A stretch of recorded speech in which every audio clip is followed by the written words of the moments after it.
सत साहिब बंदी छोड़ सतगुरु रामपाल जी महाराज की जय हो। दादा गुरु रामदेवानंद महाराज की जय हो। बंदी छोड़ कबीर साहिब की जय हो। सत साहिब ज्ञान अमृत एवं षड्यंत्र का विष नामक पुस्तक सासाराम बिहार सीनियर हाईकोर्ट के वकील शशि भूषण दास जी ने लिखा है। पुस्तक को प्राप्त करने के लिए 99 31 59 20 93 में संपर्क करके प्राप्त कर सकते हैं। PDF या लिंक प्राप्त करने के लिए 98 28 65 65 28 देवपाल दास सूरतगढ़ जिला श्री गंगानगर राजस्थान से। सत साहिब संगत में दो काल के दूतों का उत्पन्न होना विशेष विचार। संत रामपाल जी महाराज जब 2 अप्रैल 2008 को जेल से जमानत पर रिहा होकर आए तो बलजीत एवं महेंद्र अपने कुनबे के साथ बरवाला आश्रम जो पुराना वाला है में लेकर आए। समर्थ सतगुरुदेव ने यह सोचकर कि बच्चे हैं आगे सुधर जाएंगे, कभी कभी शब्दों के प्रभाव से परमात्मा की दया से इनका आचरण परमात्मा के विधानों के प्रति सुधर जाए। इस सोच के साथ पुराना एवं छोटा आश्रम जो बरवाला में स्थित था सन 2008 ईस्वी में आकर सत्संग करने लगे। महेंद्र एवं बलजीत के कुनबे गुरुजी के पुराने सेवादारों के संबंध में पूर्व में ही बता दिया गया है, क्योंकि वे हस्तक्षेप के करके आश्रम का प्रबंध एवं क्रोथा आश्रम से ही अपने हाथों में लेते गए। इन लोगों में आगे की ओर महत्वाकांक्षा बढ़ती गई और गुरुजी के ज्ञानों के विपरीत अपनी महत्वाकांक्षा से कार्य करना प्रारंभ कर दिया। उनके इस महत्वाकांक्षा का शिकार संगत के लोग होते गए।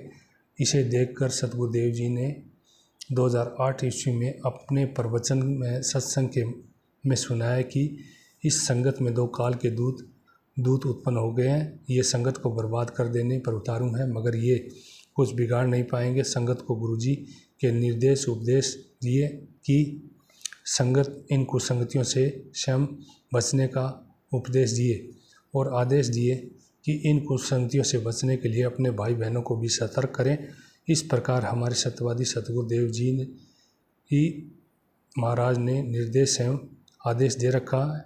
आगे यह भी हिदायत कर रखा है कि जिन भक्तों को उस कुसंगतियों के संबंध में जानकारी हो कि क्या सत्य है, क्या गलत है, क्या उचित है, क्या अनुचित है और क्या जानबूझकर भगत को कुसंगतियों एवं उचित अनुचित गलत सही से अनजान अपने भाई बहनों को भी सतर्क करने का कार्य नहीं करता है तो वह परमात्मा का दोषी है। परमात्मा एक वाणी में हर रोज नित्य नेम में उच्चारित की जाती है। जानबूझ साची करे झूठ से ने, ताकि संगति ये प्रभु सपने में मिला दे। अब विचार करें कि बरवाला आश्रम में काल के दूत कौन उत्पन्न हो गए थे, कौन अपनी मठाधीश चला रहे थे, किन की ऐसी साहस हो सकती है से यह स्वयं विचार करके, क्योंकि उस समय तक आश्रम का मठाधीश महेंद्र एवं बलजीत के हाथों में थी। इसकी महत्वाकांक्षा बहुत आगे की थी। महेंद्र तो सन 2006 ईस्वी में आश्रम में प्रवेश किया और अपने जिगरी दोस्त बलजीत को बाद में आश्रम प्रवेश कराया। फिर तो गुरुजी के घर वाले जगत नाते रिश्तेदार आदि का तांता आश्रम में प्रवेश करने लग गया और सभी आर्य समाजियों के समर्थक रहे। 2006 ईस्वी में घटना के बाद बरवाला में स्थित छोटा आश्रम पूर्णतः इन लोगों के प्रबंधन एवं कब्जे में था। संगत बेचारी सत्संग सुनने जाती मगर षड्यंत्रों से अनजान रही, क्योंकि महत्वाकांक्षा को लेकर किए जा रहे षड्यंत्रों में संत रामपाल जी महाराज का नाम एवं आदेश निर्देश का जिक्र एवं मिलावट रहता, जिससे भक्तों के बीच परोसा जाता था। फलतः संगत पूर्णतः वास्तविकता से बेखबर थी। संगत सतगुरुदेव के ज्ञान को कथा के रूप में सुनती थी, उसे अलग से नहीं लाती थी।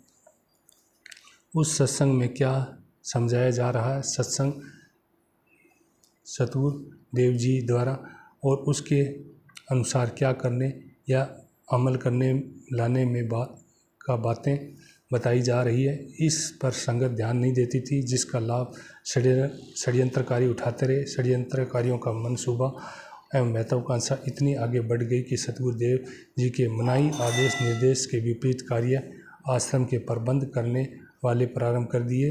गुरुजी के रहते सहते आश्रम में अलग से नाम दीक्षा देना और दिलवाना प्रारंभ कर दिए। गुरुजी के आश्रम में रहते सहते अलग से नाम दीक्षा देना और दिलवाना क्रोथा आश्रम में जेल से जमानत पर रिहा होने के बाद संत रामपाल जी महाराज बरवाला आश्रम में अपना सत्संग करने लगे। वो नाम दीक्षा देने लगे। संत रामपाल जी महाराज का छोटा भाई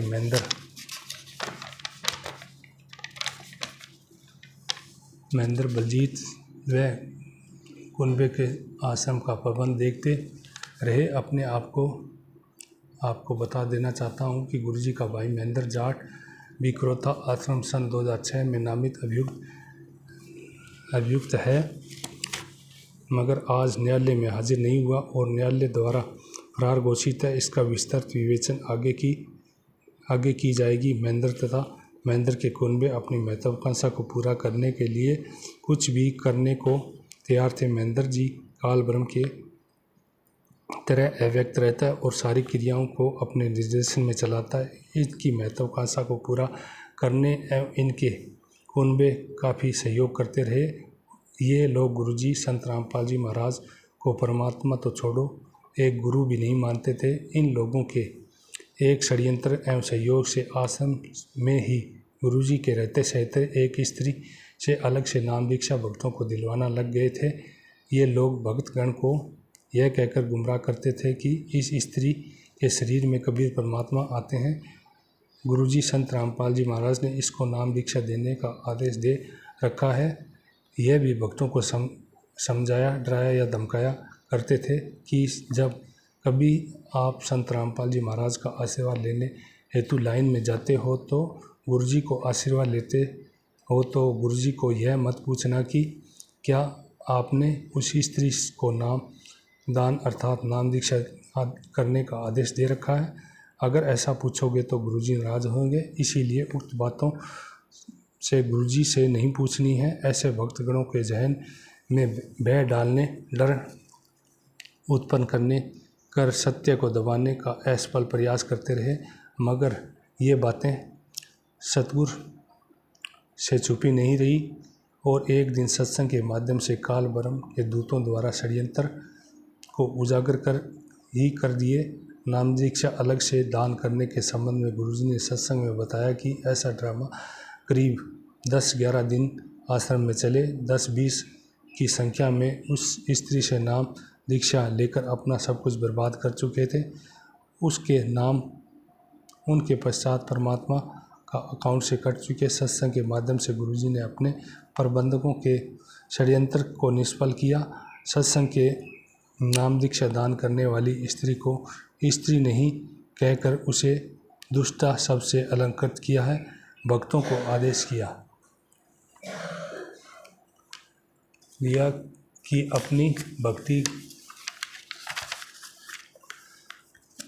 अपनी भक्ति नामक गर्भ को ऐसे बनाए रखना है जैसे कोई माता बेटी बहन को मुश्किल से गर्भ रहा हो। वह जैसे डर संभल कर रहती है कि कोई उल्टा सीधा व इधर उधर पैर ना पड़ जाए या ऐसा वैसा कोई खान पान ना खा लूँ जिससे गर्भ खराब हो जाए। सदा डर कर अपने गर्भ को बनाए रखती है। उसी तरह अपनी भक्ति रूपी गर्भ को प्रफुल्लित करना। कबीर परमात्मा ने कितनी गहरी बात बताई। उनकी एक वाणी है, नारी कहावे पीर की रहे और संग सोए, जार सदा मन में बसे, कसम खुशी क्यों हो। सतगुरु देव जी ने सप्त शब्दों में कहा है कि दुष्टा ने कबीर परमात्मा आते तो भी मना करते कि नहीं, अपने गुरुजी को मानो, उनसे नाम दीक्षा व उपदेश लो और दुष्ट आत्मा के पास जाते ही मुझे तो बस गुरुजी कहे कि आस्था दूसरे में रख लिया तो अपने आन उपासना हो गई और उसका हर कुछ खराब हो नाश हो जाता है। कबीर परमात्मा का 624 वर्ष पहले 64 लाख शिष्य हो गए थे। कबीर जी ने कभी भी नहीं कहा कि मेरे अलावा उनमें कबीर भगवान आते हैं, जाके पूछ लो। उस दुष्टा ने की बहका रखी कि गुरुजी ने कहा कि तुम ऐसे करो वैसे करो, उसको भगवान मानो और गुरुजी को नहीं बताना, नहीं तो गुरु नाराज हो जाएंगे। मंद बुद्धि वालों ने मान ली और गुरुजी का आदेश है। कुछ ऐसी 10-20 दिन बकवास चली, फिर सेट हो गई। गुरुजी का आदेश बताकर भक्तों को भ्रमित किया जाता था। गुरुजी का आदेश और गुरुजी से पूछोगे क्या गुरुजी आपने ऐसा आदेश दिया है तो क्या मैं नाराज़ हो जाऊंगा? नहीं, ऐसी कुछ शक्तियाँ होती है जो बर्बाद करती है और उन्हीं को बर्बाद करती है जो मंद बुद्धि के लोग होते हैं। ज्ञानवान तुरंत सोच लेते हैं कि ये कोई बात हुई, इतने दिन हो गए, 15 साल हो गए, गुरुजी ने तो ऐसी कोई दोगली बात नहीं की। इन दुष्टों ने ऐसी चाल चली कि गुरुजी का आदेश बता दिया। बेचारे 10-20 लोग उनके बताए क्रियाक्रम करने लगे तो हमारे परमात्मा के अकाउंट से पुण्य खत्म हो गए। उन्हें पता चला तो क्षमा याचना करके बेचारे 10-20 खराब हुए थे, अब सेट हो गए। अब आप पुण्य आत्मा पाठकगण विचार करो कि आश्रम का प्रबंधन अपने हाथों में हो या आपके बिना सहमति एवं आज्ञा के कोई व्यक्ति गुरुजी के रहते सहते ऐसी क्रिया करने लगे, अर्थात नाम दीक्षा देने का कौन हिमाकत कर सकता है? किसकी ऐसी हिम्मत हो सकती है? और इस षड्यंत्र के साथ गुरुजी का आदेश है कि उस स्त्री दुष्टा से नाम दीक्षा लो, उसे भगवान मानो, अर्थात निष्कर्ष के रूप में ये कहा जाएगा कि आश्रम में मैनेजमेंट वालों ने अपनी महत्वाकांक्षा की और करने के षड्यंत्र के तहत में नाम दीक्षा अलग से देने की क्रिया प्रारंभ किया, मगर उस समर्थ सतगुरु ने मैनेजमेंट रूपी काल ब्रह्म के षड्यंत्र को निष्फल किया, बेअसर कर दिया। यदि कोई पाठकगण प्रमाण देखने चाहे तो वह गुरुजी का ये प्रवचन कहीं से भी उपलब्ध कर या मुझ लेखक के पास आकर देख सुन सकते हैं। गुरुजी के इस संबंध में सत्संग उक्त षड्यंत्र 2008 ईस्वी का है, जो अपने सत्संग के माध्यम से गुरुजी ने षड्यंत्र को निष्फल किया। सत साहिब जय। वंदी छोड़ सतगुरु रामपाल जी महाराज की जय।